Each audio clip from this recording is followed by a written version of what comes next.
Hello everybody, and thank you for sharing your time with me. I'm sending this message through various different channels to reach my dear Russian friends and the Russian soldiers serving in Ukraine. I'm speaking to you today because there are things that are going on in the world that are being kept from you, terrible things that you should know about. But before I talk about the harsh realities, let me just tell you about the Russian who became my hero. In 1961, when I was 14 years old, a very good friend of mine invited me to come to Vienna and to watch the World Weightlifting Championships.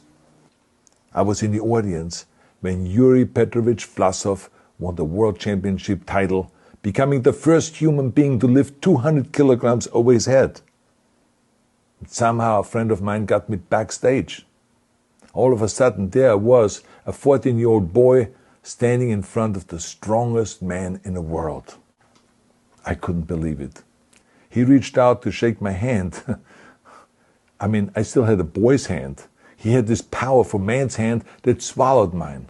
But he was kind, and he smiled at me. I will never forget that day. Never. I went home and I put his photo above my bed to inspire me when I started lifting weights. My father told me to take down that picture and to find a German or an Austrian hero. He got really angry, and we argued back and forth. He didn't like Russians because of his experience in the Second World War. You see, he was injured at Leningrad, where the Nazi army that he was part of did vicious harm to the great city and to its brave people. But I did not take the photograph down, no, because it didn't matter to me what flag Yuri Vlasov carried. My connections to Russia didn't stop there, by the way. Oh, it actually deepened when I traveled there with bodybuilding and for my movies and met all my Russian fans. And on one of those trips, I remember, I met Yuri Vlasov once again.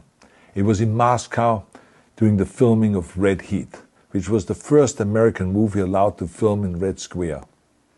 Now, he and I spent the whole day together. He was so thoughtful, so kind, and so smart, and, of course, very giving. He gave me this beautiful blue coffee cup. And ever since then, I've been drinking my coffee out of every morning. Now, the reason why I'm telling you all of those things is that ever since I was 14 years old, I've had nothing but affections and respect for the people of Russia.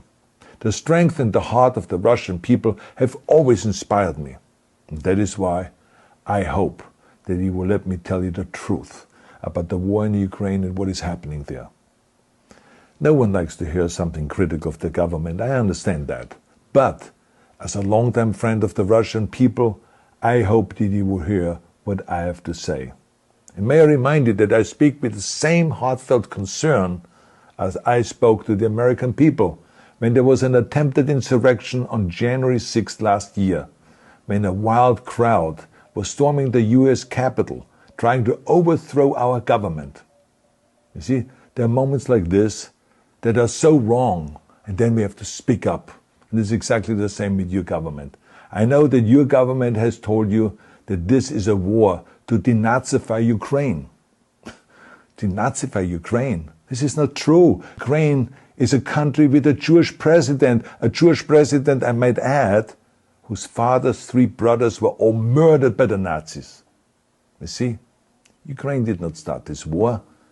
Neither did nationalists or Nazis. Those in power in the Kremlin started this war. This is not the Russian people's war. No. As a matter of fact, let me tell you, what you should know is that 141 nations at the UN voted that Russia was the aggressor and called for it to remove its troops immediately. Only 4 countries in the entire world voted with Russia. That is a fact. See, the world has turned against Russia because of its actions in Ukraine. Whole city blocks have been flattened by Russian artillery and bombs, including a children's hospital and a maternity hospital. 3 million Ukrainian refugees, mainly women, children, and elderly, fled their country, and many more are trying to seek to get out. It is a humanitarian crisis.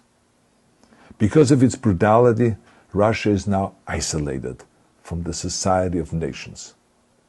You're also not being told the truth about the consequences of this war on Russia itself. I regret to tell you that thousands of Russian soldiers that have been killed. They have been caught between Ukrainians fighting for their homeland and the Russian leadership fighting for conquest. Massive amounts of Russian equipment have been destroyed or abandoned. The destruction that Russian bombs are raining down upon innocent civilians has so outraged the world that the strongest global economic sanctions ever taken have been imposed on your country. Those who don't deserve it on both sides of the war will suffer. The Russian government has lied not only to the citizens, but to its soldiers. Some of the soldiers were told they were going to fight Nazis. Some were told that the Ukrainian people would greet them like heroes, and some were told that they were simply going on exercise. They didn't even know that they were going into war. And some were told that they were there to protect ethnic Russians in Ukraine. None of this is true. The fact is that Russian soldiers have faced fierce resistance from the Ukrainians who want to protect their families and their country. When I see babies being pulled out of ruins, I think that I'm watching a documentary about the horrors of the Second World War, not the news of the day. And let me tell you, when my father arrived in Leningrad, he was all pumped up on the lies of his government.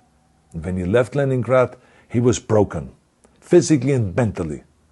He lived the rest of his life in pain. Pain from a broken back, pain from the shrapnel that always reminded him of these terrible years, and pain from the guilt that he felt.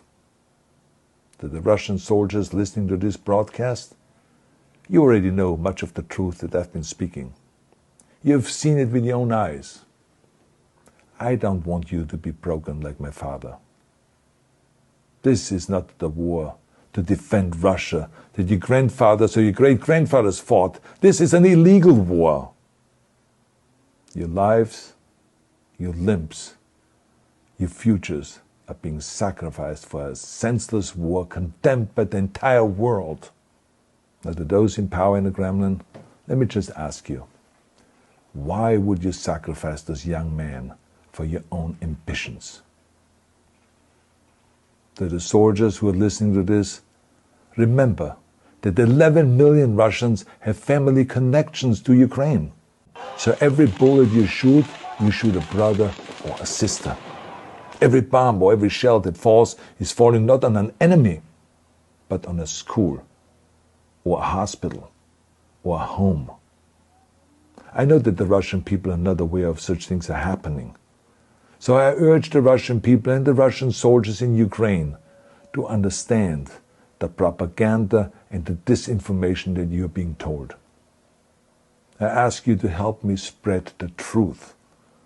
Let your fellow Russians know the human catastrophe that is happening in Ukraine. And to President Putin I say, you started this war. You are leading this war. You can stop this war. Now, let me close with a message to all of the Russians who have been protesting on the streets against the invasion of Ukraine. The world has seen your bravery. We know that you have suffered the consequences of your courage. You have been arrested, you have been jailed, and you have been beaten. You are my new heroes. You have the strength of Yuri Petrovich Vlasov. You have the true heart of Russia. My dear Russian friends, may God bless you all.